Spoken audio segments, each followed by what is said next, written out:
Hi everybody, welcome to the Paranormal Connection. I'm your host, DännaWilberg. Tonight I would like you to meet Lynne Gibson. She is an intuitive medium. She has a radio show called Transpersonal Radio, and she's also the co-host of Paranormal Insights. Interesting lady. And tonight we're going to be talking about near-death experiences. So welcome, Angela. Thank you, Donna. It's great to be here. Good. Well, let's start out with, like I do with most of my guests, and tell me a little bit about your background. Sure. Well, I grew up in England, and I was raised agnostic, so I didn't have a religious background. Let's see, where would I go with that? So I would say that there were a lot of interesting experiences. I was having paranormal experiences from a very early age. And, you know, I would say that I was born with the capacity to connect with those on the other side and to have psychic and intuitive abilities because I come from a long line of druids and pagans and even craft workers who go all the way back in, you know, the United Kingdom. But when I was around 2 years old, we were in a 60s Volkswagen station wagon, and we were traveling on the Autobahn from Germany to Amersfoort, Holland. My father was driving, my mother was in the passenger seat, and I was 2 years old. I was in a car seat in the back. Now, back in the 60s, they didn't have seat belts in vehicles. This was unheard of. But my mother, being intuitive, had tied my car seat into the back seat with rope.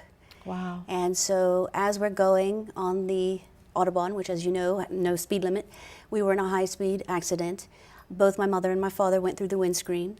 My mother died at the scene, and my father's throat was cut side to side, and wasn't sure if he was going to survive. Now, of course, I was cut vociferously with glass as well, but I'm still here because my mother was able to have the foresight to tie my seat in, which, there you go, that right there. Yeah, it gave me goosebumps. Right, exactly. When my mother passed, when this happened, as you can imagine, as a 2-year-old child, being involved in that kind of a traumatic event and seeing your parents go through the windscreen and seeing this happen, and I actually felt my mother's passing, it was very traumatic for me. And as you can imagine, there are a lot of things that go on at that moment. And when someone goes through either a near-death experience or they go through something like physical abuse or something extremely traumatic, we do want to disconnect or even leave our bodies and just, you know, that's it, I'm done. I don't want to be here anymore. So of course when I went through this accident, that was sort of what I was going through. As you can imagine, it was very traumatic, very frightening, very scary. And then feeling my mother's passing, I didn't want to be here anymore. But that wasn't what was on the books for me. And so... Were there others that came to assist at that point from the other side? There were. There were what I would call light beings, what others would call angels that came to assist. Of course, as my mother was ready to pass, there were family members ready to take her as well.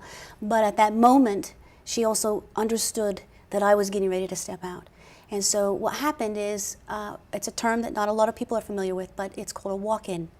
And what that is a soul agreement between, it's a contract between two souls, where you say, either I'm going to come in and replace you if you're ready to step out, and I'll take over your body and I'll keep going, or there's something called a soul braiding, where I maintain my presence in my body, but my mother also steps in and braids with my soul to keep me tethered to this plane so that I can move forward and stay, because she knew I had a purpose, I had things to do.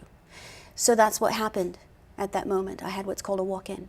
Wow. And of course, that experience heightened my capacity and my ability to channel and connect with the other side. So was it your mother, the walk-in? Yes, my mother soul braided with me at that moment. Yes. Okay. Yes. Now, she's no longer soul braided. That's a temporary contract. It's a temporary agreement. Okay. It's basically saying, you know, I'm your mom and I have to leave my physical body, but I'm not ready to leave you. And you can imagine, I mean, a toddler needs some help. You can't just leave them flailing, you know, oh, you're on your own now. So, and of course, at that moment, we didn't know if father was going to make it or not. And so mother said, I'm going to stick around for a while, make sure you get on your feet and get going and that you're taken care of. Well, that's incredible. Yes. So you were, we were talking before the show, you've had more than one incident. I have. I've had several. Do you want to talk about your near-death experiences? I certainly can. I'll talk about a couple of the most prominent ones. Okay. So I have a health condition. It's a chronic health condition that's genetic, and my sister has it as well, sort of the mirror of what I have. And it flared up again starting in 2010. And so in one of the really interesting near-death experiences, you have to put this into context, I was not somebody who was really interested in astronomy or studying space or the planets and the galaxy and all that sort of thing. It's, you know, sort of on the periphery. I'm not into sci-fi. I'm always into the fantasy stuff. So the reason I'm sharing this is because it made this near-death experience so much more profound for me.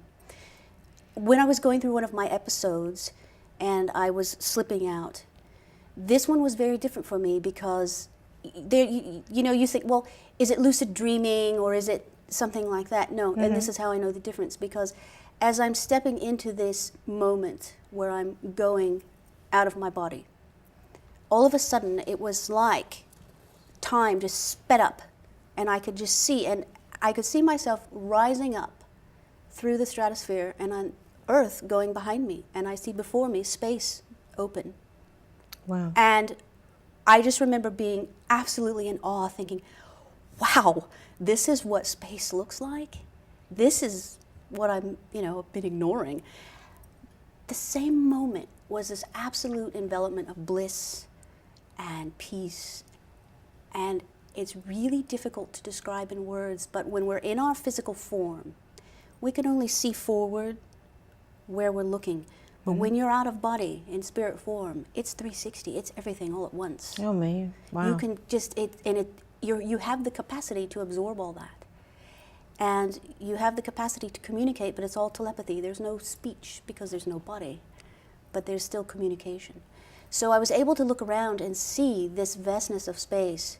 And there's this one particular, it's very vivid in my mind, and I've spent a lot of time since Googling, seeing if I can find, you know, this particular galaxy, but it was just absolutely phenomenal. The second one that happened was I was in the Bahamas, and I was on vacation. So who does this one, right? I save up money to go on holiday, and I end up in the back of an ambulance, and they lost me in the back of the ambulance. Wow. This was the end of 2011. And I remember they were asking me a series of questions, and I knew I was in trouble because they asked me my name, and there was nothing there. It was completely blank. And then I lost consciousness, but I had that moment of, oh, wow, this is really bad, right? Yeah. And so anyway, in that moment, I stepped into, in this particular experience, it was more of the white light experience. My mother was there were other light beings there. And there was a very brief conversation about, you know, stay, go. And they said, no, you're not, it's not your time yet. You have things to do. But this is one more of those experiences that you need to go through because this is what you're going to go forth and talk about and share. And in that moment, it was that, okay, well, it's really difficult because when you're in that space of envelopment, almost like being in the mother's womb again, it's bliss and peacefulness, and there's no pain. You have no physical body to experience all of those things. It's sort of like, I don't know, I kind of like it here. You know, I don't know if I want to go back. But they said, no, this is not your time yet. So I came back into physical form with them compressing my chest and sort of getting me, you know, back here. So those are some pretty profound experiences that altered my life view. So when you come back from these experiences, you feel more, you're more enhanced, you've experienced something that's so phenomenal, and are you able to apply it to your everyday life from there forward? Absolutely.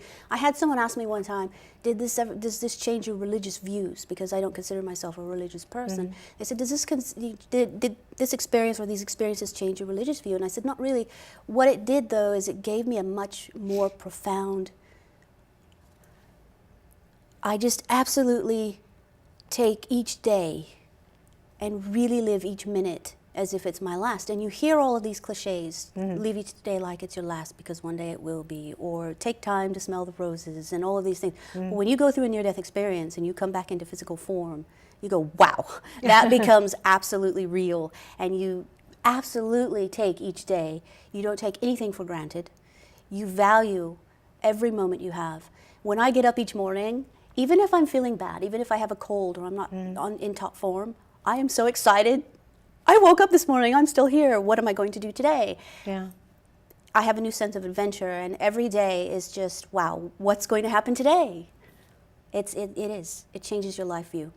So how have you been able to implement this in what you do? Are you able to help others who've had the same experiences, or do you dabble in so many different other areas with the paranormal?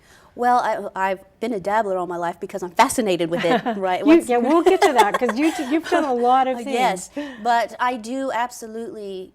One of the really interesting things that I learned along the way as I started sharing my stories, how many people there are out there who've had near-death experiences, but either were afraid to talk about it because they didn't have anyone they felt they could talk to, or didn't want to be labeled as, crazy. Because let's face it, a lot of times when you talk about a near-death experience, a lot of physicians or doctors, they'll say, well, that's just a normal neurophysiological response the body has to trauma or to the death process. And that's fair. There are a series of events that happen when you're going through the dying process. But a near-death experience is so much more profound than that, and so many more layers than that.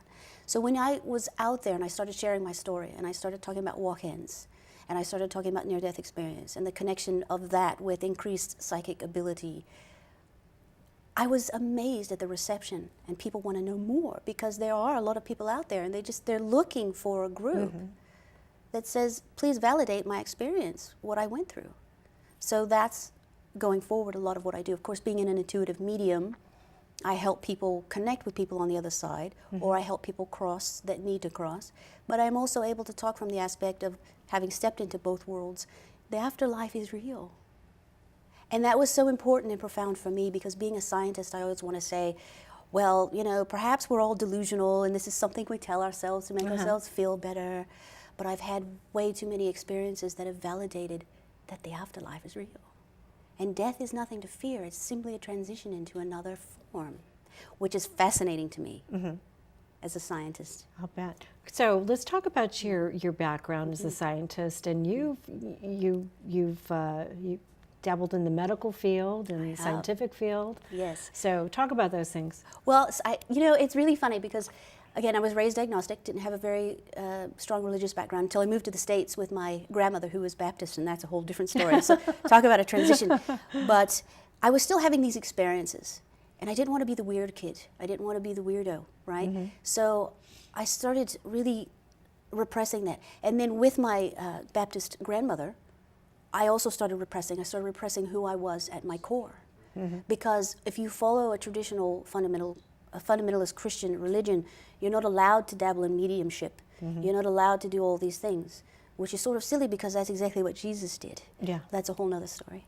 But what happened in that process, it wasn't all bad, because it started really causing me to question, what are these events that are happening? Is there a scientific explanation for it, or are we all just delusional? And so I started studying the scientific background behind the paranormal. That led me into being interested in becoming a physician. Of course, we had physicians. My grandfather was a physician in the family, and we had law enforcement in the family. So I had that background as well. But as I continued in my education, and I decided to become a medical doctor, I really was interested in becoming a forensics examiner, because, again, that death aspect again in my life. Yeah. But as I went into that, it was more about, oh, I'm not a crazy psychic, I'm grounded, I'm a scientist, I'm going into the medical field, I'm going to be a physician. And then I shifted and decided to go into law enforcement. I'm not a medium, I don't do any of that woo-woo stuff. I'm very left-brained and very analytical, so I'm going to be a deputy sheriff, and I'm going to be a private investigator, so that kind of thing. But, it's interesting, all of those experiences, and I still come around full circle, because when you have a calling, which I do, it's going to keep nudging you and nudging you and nudging you, and by it I mean Source is going to keep saying, oh, okay, hello, that's nice, but let's get back on track now. But now you have more tools to work with. That's exactly right. Yeah. I'm able to take my scientific background and my scientific studies. I'm able to take what I learned in the medical field and in the law enforcement field, and that has broadened not only my audience, but also my message. And I'm able to ground the woo-woo, so to speak, so that I'm able, really it's bridging. It's bridging the two different worlds. And that's what metaphysical is all about. It's taking the physical and the paranormal and bridging them together. That's so awesome. We've got a little clip we're going to show. Now, this is maybe a little bit off the topic, but we're going to talk about, you're talking about signs. It's an interview that you did, and I thought it was really interesting what you had to say about people paying attention to the signs. Sure. So let's take a look. Okay. So a lot of people say, when they start learning how to do these kinds of things, they say, oh my gosh, I saw a sign. This is a sign. That's a sign. Everything's a sign now. Everything is a sign. Okay. So we need to be able to not get overly rambunctious and read into information that's not there. We need to understand what truly is a sign. We need to understand what truly is a download of information. We need to understand what really is valuable, and be able to weed out all of the extraneous information. Well, how do you do that? So one of the things I teach in learning to read your matrix is being able to recognize a pattern. So when I'm teaching someone how to read signs, I'll say, okay, let's choose the number 3. A 3 is a good confirmation. So we're going to send out some information. We're going to ask a question, what I call the ask-receive mechanism. And we're going to say, I'm going to ask for 3 particular discrete signs that will give me the confirmation I need, so that it's not just a random one-off event. Let me give you a good example. I had a friend who was playing around with some aromatherapy. She had some different essential oils, and she was really into this kind of thing. And she came up with some really unique fragrances and mixes. And so she said, you know what, hey, how can I bottle this and make money, right? Yeah. So when she does that, it spills all over. Oh, that's interesting. Okay. So she goes on about her business, but she puts that in her back pocket to think about later.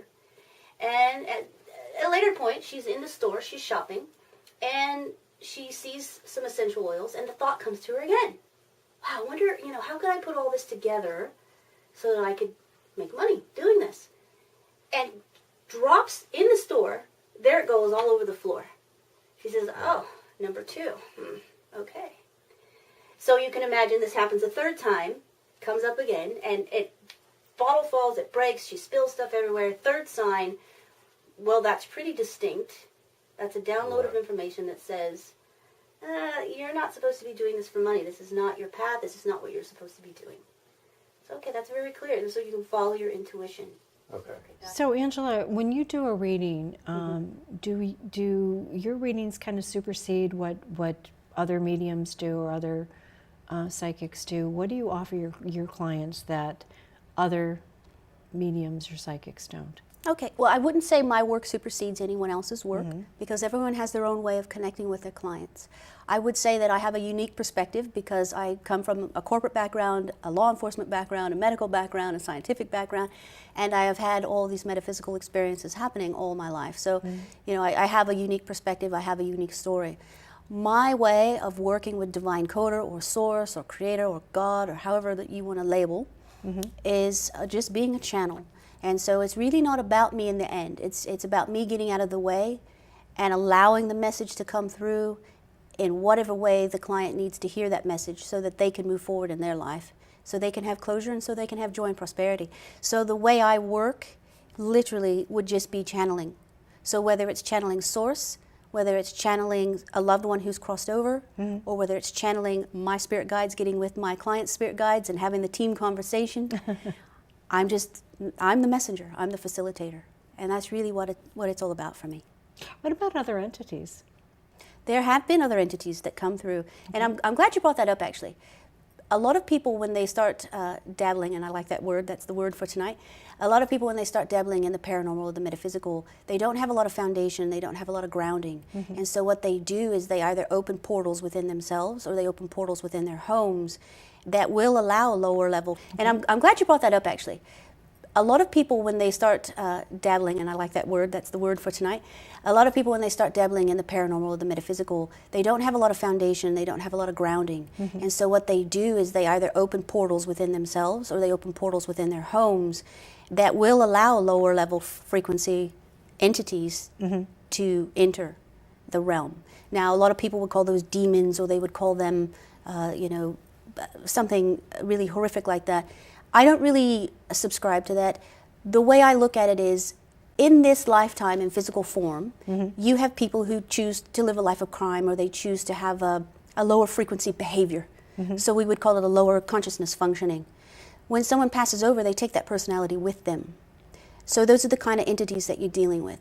So it's not a, you know, I don't subscribe to demon like you would in a fundamentalist Christian way, but they might have evil intention.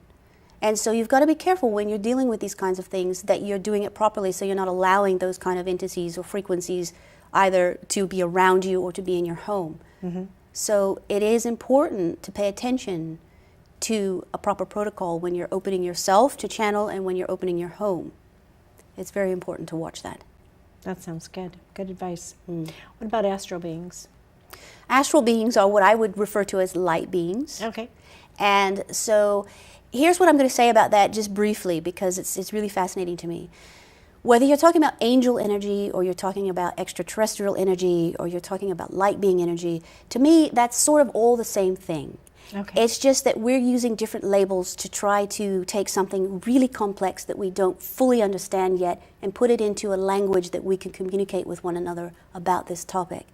So we all come at it from a different way, but to me it all means the same thing no matter what you label it, because in the end, energy is energy, protons are protons, light is light, and we are all of that same energy. We're all of that same source. I love that. That was so beautifully stated. Thank you. That's beautiful. So what kind of topics do you cover on your radio show? Oh my goodness. So I love, if you're familiar with Coast to Coast AM, I love their model and I love a lot of their same topics. But here's what I do a little bit differently. And I listen to Coast to Coast every day. So when I say this, I say it with love. But a lot of the topics on there, it's about gloom and doom and the end of the world, and oh my gosh, this thing's happening and that thing's happening.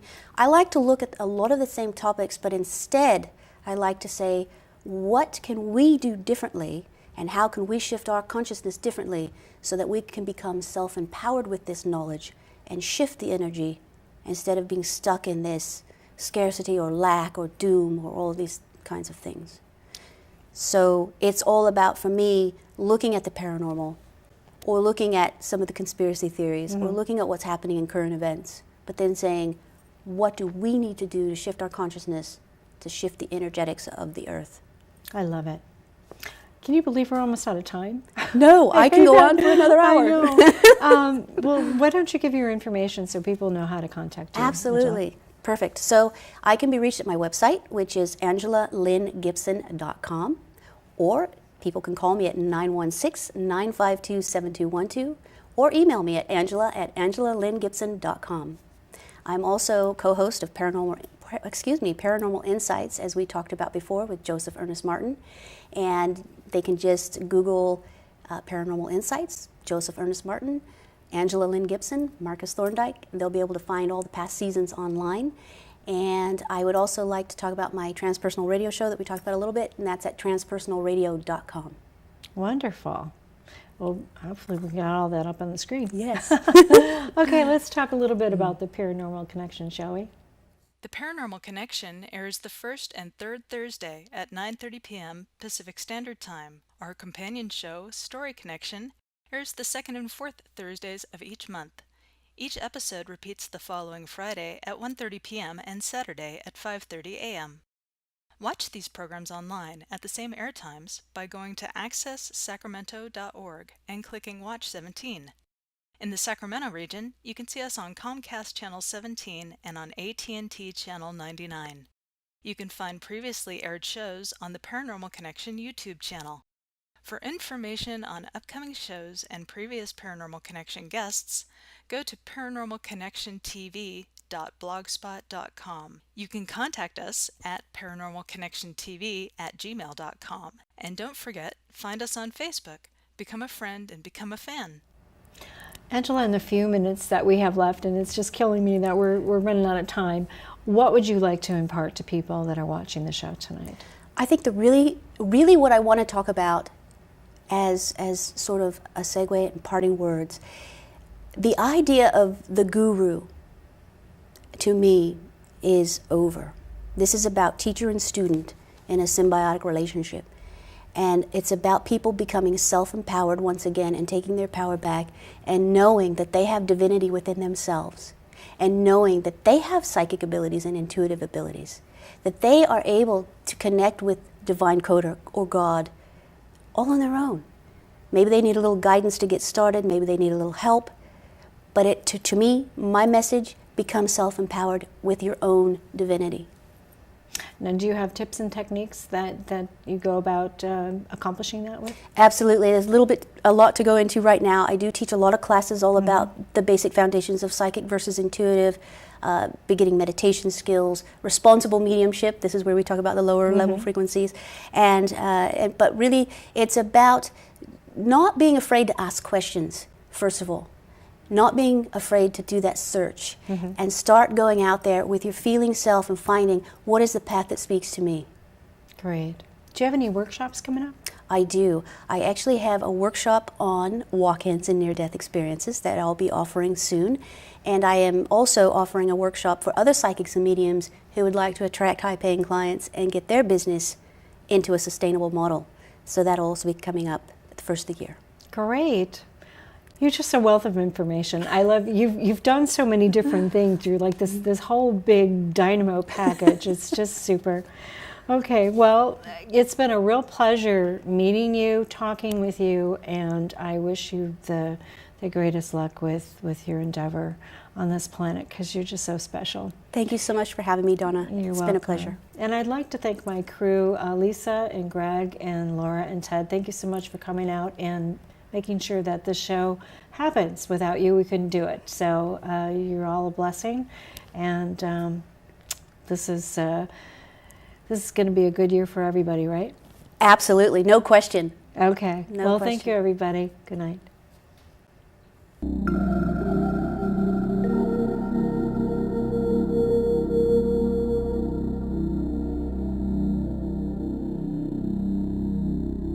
Thank you.